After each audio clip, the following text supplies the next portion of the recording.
નકલી પોલીસના નામે ઉઘરાણી કરતી 4 શખ્સોની ટોળકીના કારણે ભરૂચના યુવાનનો જીવ જતા ભારે સોપો પડી ગયો છે।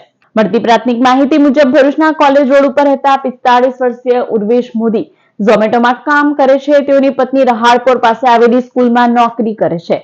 આજે તેઓ ઘરેથી પત્નીને લેવા શાળાએ જતા હતા ત્યારે રહાડપોર પાસે 4 શખ્સોએ તેમની બાઇકને રોકી હતી। પોતે પોલીસ હોવાનો રોફ ઝાડી આ તોડબાજ ટોળકીએ યુવાનોને નંબર પ્લેટ નહીં હોવા મુદ્દે દમદાટી આપી હતી।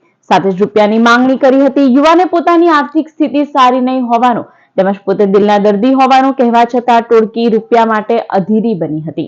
ઉર્વેશભાઈએ પોતાની ફાઇલ કાઢી તેઓ હાર્ટ પેશન્ટ અને હૃદય 25% જ કામ કરતું હોવાની કાકલુદી કરવા છતાં તોડબાજો માન્યા નહોતા। ગભરાઈ ગયેલા ઉર્વેશભાઈનું નાજુક હૃદય ભયના માર્યે ત્યાં જ થંભી જતા તેઓ બાઇક પરથી પડી ગયા હતા। ટોળકી જે બાદ ત્યાંથી ભયભીત થઈ ભાગી ગઈ હતી। રસ્તા પરથી પસાર થતા લોકોએ તેમને રંગૂન હોસ્પિટલ લઈ ગયા હતા જ્યાં તબીબે મૃત જાહેર કરતા ભરૂચ સિવિલ હોસ્પિટલમાં લવાયા હતા જ્યાં મૃતકના પરિવારે તેમના ભાઈ પાસે નંબર પ્લેટ નહીં હોવાના કારણે 4 શખ્સોએ રૂપિયાની ઉઘરાણીમાં જીવ ગયો હોવાનો અને તેઓ નકલી પોલીસ બની આવ્યા હોવાનો આક્ષેપ કર્યો હતો। જોકે તોડબાજોના કારણે એક યુવાનનો જીવ જતા તેમના 2 બાળકો અને પત્ની નિરાધાર બની ગયા છે। સમગ્ર મામલામાં વધુ હકીકતો 4 શખ્સો ઝડપાયા બાદ જ બહાર આવશે। મને મારા હસબન્ડ સ્કૂલે લઈને આવતા હતા। રસ્તામાં એક્ટિવા પર 2 જણા બેઠેલા હતા। સ્ટોપ કરાઈ એક્ટિવા પાછળથી બીજા 2 આયા બાઇક લઈને કે સાઈડ પર ઊભી રાખ ગાડી એમ કરીને અમને સાઈડ પર ઊભા રાખ્યા। પછી કે નંબર પ્લેટ કેમ નહીં લગાવી 3 મહિનાથી તું ગોળ ગોળ ફેરવે છે। અત્યારે પૈસા આપે મારા હસબન્ડે કીધું મેં હમણાં જ ટ્રીટમેન્ટ કરાવીને આવ્યો છું। એડમિટ કરેલા હતા મારા હસબન્ડને 2 દિવસથી સારું હતું।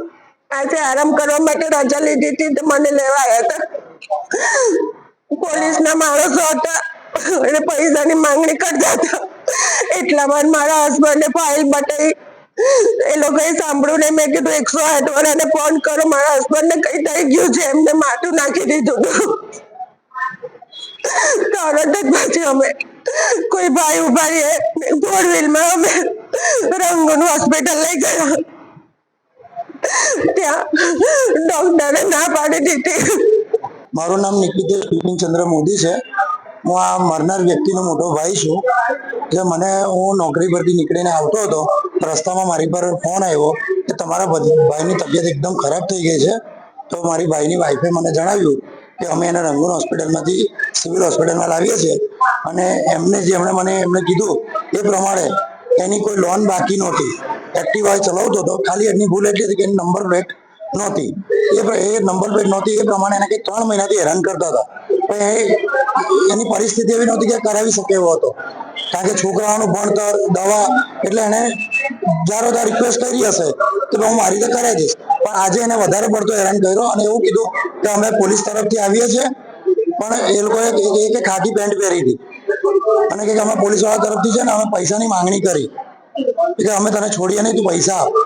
તો મારા ભાઈ એવું પણ કીધું કે ભાઈ મારી તબિયત નથી સારી મારી ઓલરેડી દવા ચાલે છે હું હાર્ટનો પેશન્ટ છું તમે મારી કન્ડિશન સમજો પણ કોઈ સમજવા તૈયાર નથી બસ પૈસાની પાછળ જ દોડતા હતા। તો આવું ક્યાર સુધી ચાલશે? હવે કેટલા નિર્દોષોની હત્યા કરશે આ લોકો।